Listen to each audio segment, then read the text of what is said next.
નમસ્કાર મિત્રો, સ્વાગત છે તમારું મારી ચેનલમાં। ડૉક્ટર નીરવ દેસાઈની સત્ય ઘટના।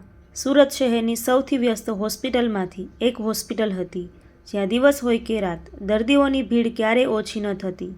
એમ્બ્યુલન્સની સાયરન, નર્સોની દોડધામ, રડતા પરિવારજનો, પ્રાર્થના કરતા લોકો અને દરેક ચહેરા પર ચિંતા, આ બધું ત્યાં રોજનું દ્રશ્ય હતું। પરંતુ આ અવ્યવસ્થામાં પણ એક નામ એવું હતું જે સાંભળતા જ લોકોના ચહેરા પર આશાનો કિરણ દેખાતો, ડૉક્ટર નીરવ દેસાઈ। લોકો કહેતા, જો કેસ ડૉક્ટર નીરવના હાથમાં ગયો તો અડધી લડાઈ જીતી ગઈ।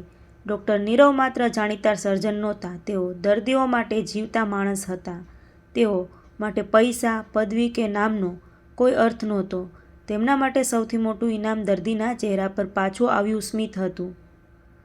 વખત તેઓ પોતાની ઊંઘ છોડતા, ભોજન ભૂલી જતા, ઘરે જવાનું મુલતવી રાખતા, પણ કોઈ દર્દીને પછી આવો ક્યારેય ન કહેતા। સ્ટાફના લોકો પણ એમને ખૂબ માનતા, કારણ કે તેઓ ગુસ્સો કરતા પહેલાં દુઃખ સમજતા હતા।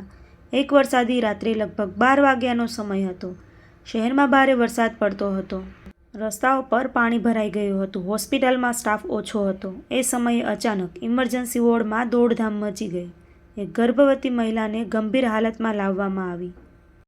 પરિવારના લોકો રડતા હતા। મહિલાનો પતિ હાથ જોડીને બધાને વિનંતી કરતો હતો, મારી પત્નીને બચાવી લો, મારી સંતાનને બચાવી લો। પરંતુ હાલત એટલી નાજુક હતી કે ઘણા ડૉક્ટરો ગભરાઈ ગયા। ત્યારે ફોન કરીને ડૉક્ટર નીરવને બોલાવવામાં આવ્યા। તેઓ વરસાદમાં ભીના થઈ હોસ્પિટલ પહોંચ્યા। કોઈ વિલંબ કર્યા વગર સીધા ઓપરેશન થિયેટરમાં ગયા। અંદર કલાકો સુધી લડાઈ ચાલી રહી હતી।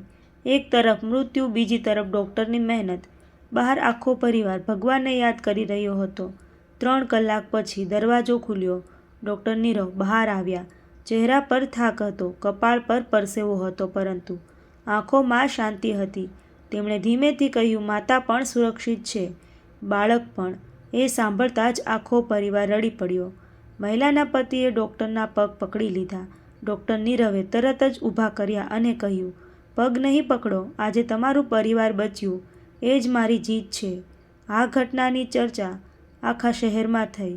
લોકો એમને ભગવાન કહેવા લાગ્યા, પરંતુ ડૉક્ટર નીરવ હંમેશા કહેતા, ભગવાન ઉપર છે, હું તો ફક્ત સાધન છું।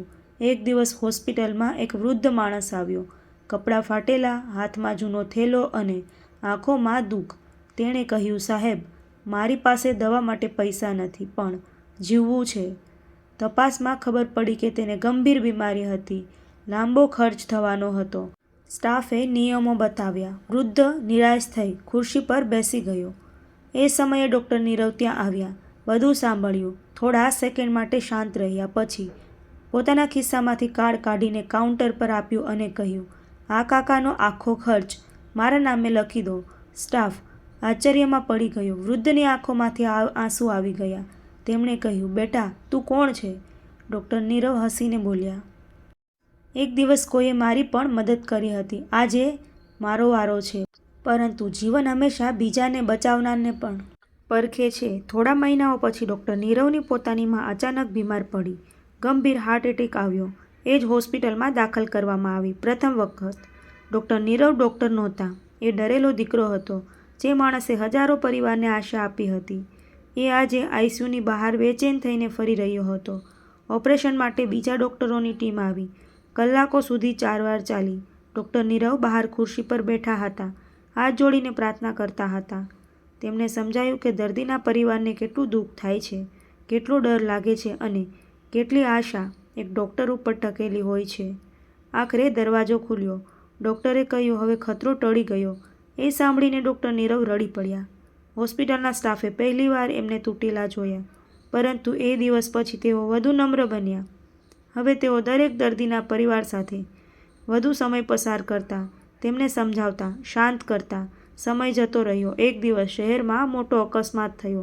અનેક ઘાયલો હોસ્પિટલમાં આવ્યા। બ્લડની અછત પડી ગઈ। સ્ટાફ ગભરાઈ ગયો। ત્યારે ડૉક્ટર નીરવે જાહેરાત કરી, મારું બ્લડ ગ્રુપ જેવું છે, પહેલાં મારું લો, પછી સ્ટાફ, ઇન્ટર્ન, સિક્યુરિટી ગાર્ડ, બધાએ પ્રેરાઈને બ્લડ ડોનેટ કર્યું। ઘણા લોકોના જીવ બચી ગયા। વર્ષો પછી ડૉક્ટર નીરવ નિવૃત્ત થવાના હતા। હોસ્પિટલમાં ભવ્ય વિદાય સમારંભ રાખવામાં આવ્યો। હજારો લોકો આવ્યા, કોઈ વૃદ્ધ, કોઈ બાળક, કોઈ માં, કોઈ યુવાન, દરેક પાસે એક વાર્તા હતી। એમણે મને બચાવ્યો, એમણે મારા પિતાને જીવ આપ્યો, એમણે પૈસા લીધા વગર સારવાર કરી, એમણે મને આશા આપી. સમારંભ દરમિયાન એક નાનકડી બાળકી સ્ટેજ પર આવી. તેણે કહ્યું, મારા જન્મ સમયે હું અને મારી મમ્મી બંને મરી જવાના હતા, પણ આ અંકલે અમને બચાવ્યા. આજે હું ડૉક્ટર બનવા માંગુ છું, એમની જેમ. આ સાંભળીને આખો હોલ તાળીઓથી ગૂંજી ઉઠ્યો. ડૉક્ટર નીરવની આંખોમાં આંસુ આવી ગયા. તેમણે માઇક લઈને કહ્યું, મેં જીવનમાં કરોડો રૂપિયા નથી કમાયા, પણ લોકોનો વિશ્વાસ કમાયો છે, અને એ દુનિયાનું સૌથી મોટું ધન છે.